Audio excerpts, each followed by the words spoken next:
15 controversial British royal spending habits that shock taxpayers. The British royal family's spending has often been a topic of public debate, particularly because a portion of their income comes from public funds, including the sovereign grant and the Duchy of Lancaster. Over the years, there have been several instances where their spending habits have raised eyebrows or led to controversy. Here are 15 controversial examples of the royal family spending habits. Number 1. Renovations of Frogmore Cottage. The £2.4 million renovation of Frogmore Cottage for Harry and Meghan faced intense backlash. The property on the Windsor estate was converted into a modern family home using funds from the sovereign grant, calling into question the appropriate use of taxpayer money. Lavish additions, seen as over-the-top for a part-time residence, included a designer kitchen, yoga studio, fireplace, and floating floors. With the spiraling costs far above initial estimates, critics called on the couple to foot the bill themselves rather than relying on public funding.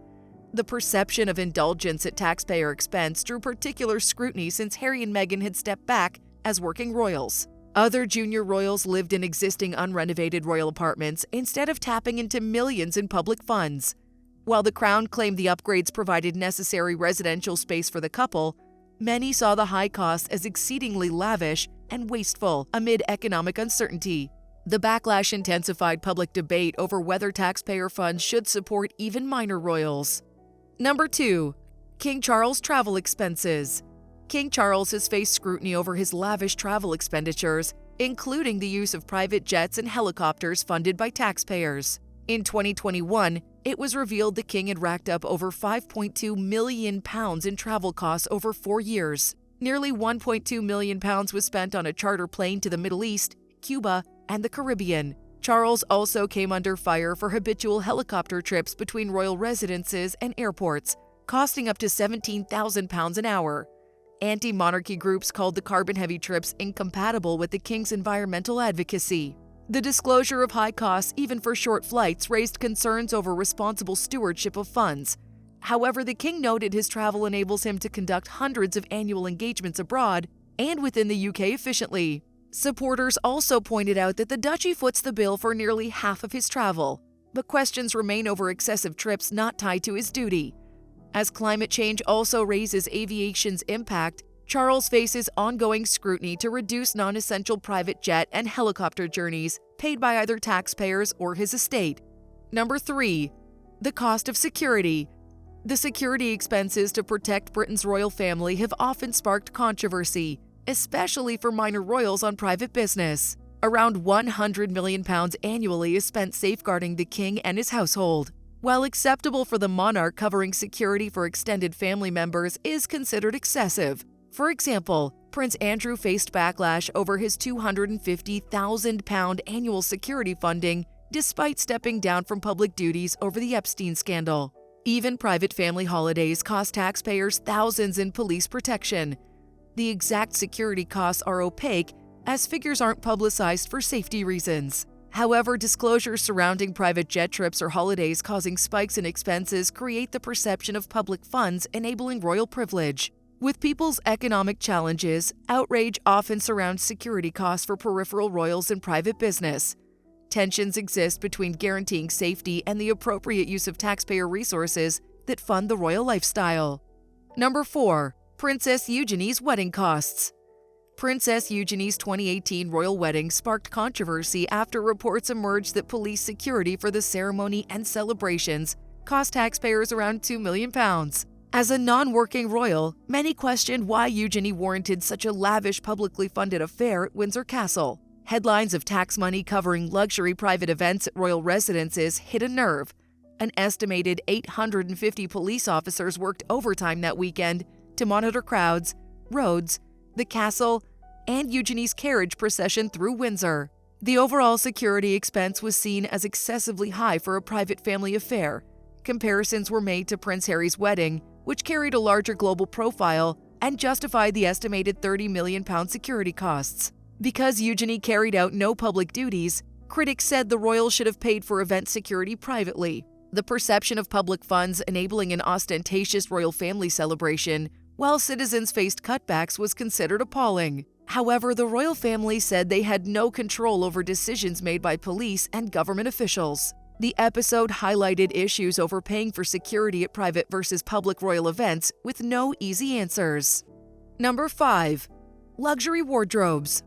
The royal family's designer wardrobes for public engagements and tours have been scrutinized, with some pieces costing upwards of £100,000 each. While not funded by taxpayers, the lavish spending on bespoke outfits by luxury brands is seen by many as inappropriate when citizens face economic hardships. For example, Princess Katherine's wardrobe for her India tour was estimated at £130,000 alone. Some pieces, like Katherine's Alexander McQueen wedding dress, costing £250,000, are viewed as especially extravagant. Even the Queen's handbags cost between £1,000 to £5,000. Defenders argue the royal image gained from these luxury ensembles boosts British fashion and trade, but headlines about five-figure royal fashion often draw criticism of excess. There are also questions on how many new outfits royals require for tours and events. With many people struggling, royal wardrobes overflowing with haute couture pieces worth hundreds of thousands of pounds exemplify financial excess out of touch with the public's realities. While privately funded, the public perceives the extreme spending on clothes as distorted priorities, insensitive to economic struggles. Number 6. Prince Andrew's home renovations. In 2013, Prince Andrew came under scrutiny after £7.5 million of public funds were used to refurbish the Royal Lodge, his official residence. As a home requisitioned from the Crown Estate for a minor royal, critics argue taxpayers should not have footed the bill for renovation costs like windows, furnishings, and utilities. The 30-room mansion on the Windsor estate underwent major upgrades, including a new garden room, driveway, and floating floor. The home had not served as a regular residence for a working royal for decades before Andrew moved there in 2004 after his divorce. With no official palace role, some considered Andrew undeserving of public luxury home upgrades costing millions. The perception that taxpayer funds were being used to improve a country home for a divorced prince prompted accusations of misuse spending. However, supporters contended the Crown Estate had responsibility for maintenance since taking over the residence in the 1930s. They also argued Andrew was constitutionally entitled to reside in a secure royal property to continue supporting the king in his role. However, the large public expenditure was considered questionable for a relatively minor royal residence that could have been privately leased. Number 7. Queen's helicopter. In 2009, the purchase of a £5 million Sikorsky S-76 luxury helicopter for the Queen raised questions about the responsible use of public funding. The 19-seat aircraft featured a spacious interior finished in leather with gold detailing. While the helicopter did enable efficient transport for the aging monarch for engagements, critics argued it was an unnecessary indulgence purchased using the public purse. An expensive custom aircraft for exclusive royal use conflicted with calls for fiscal austerity during the global recession. Some argued commercial helicopter charters would have sufficed for the limited yearly flight hours needed. There was also backlash after the helicopter sat unused in a hangar for months after purchase due to pilot shortages. Given economic challenges, many taxpayers considered buying a custom helicopter as an exorbitant excess and vanity project, enabling royal privilege. However, supporters contend reliable air transport was crucial for allowing the Queen to fulfill her duties efficiently. The helicopter was also intended to serve the royal family and monarchy over a 30-year lifespan to balance the costs. However, perceptions of purchasing an elite private aircraft at public expense reinforce notions of royal excess, detracting from the Crown's public service mission. Number 8. Travel expenses. The royal family's travel expenditures have frequently sparked debate, including the cost of meeting engagements abroad. Transport costs are divided between public and private funding. The sovereign grant covers official duties like state visits, while private family holidays and tours come from personal wealth. But lines can blur over what constitutes official business warranting taxpayer expenses. For example, a 2016 tour of India cost £362,149 in flights for the Prince and Princess of Wales and Prince Harry, which critics argued provided little benefit to British taxpayers. The family's use of charter flights rather than commercial airlines has also raised eyebrows. Defenders say visibility abroad benefits the UK's stature and economy, but polls show most Britons feel private funds should cover most royal travel. Concerns also arise when the family travels separately, multiplying costs. Annual transportation costs for Queen Elizabeth and King Charles approached £5 million combined in recent years. As the royals continue globetrotting amid economic uncertainty, tensions simmer over whether taxpayers or the wealthy crown should foot the bill for first-class flights and charter jet setting, highlighting the divergent interests between the public and the palace. Number 9. Prince William and Princess Katherine's Amer Hall renovation. In 2013, Prince William and Princess Katherine came under fire for their £1.5 million renovations of Amer Hall, their Norfolk country home gift from the Queen. British taxpayers covered the estimated £400,000 cost for enhanced security measures and fixtures like CCTV cameras, fences, and alarms to protect the home from terror threats and prying eyes.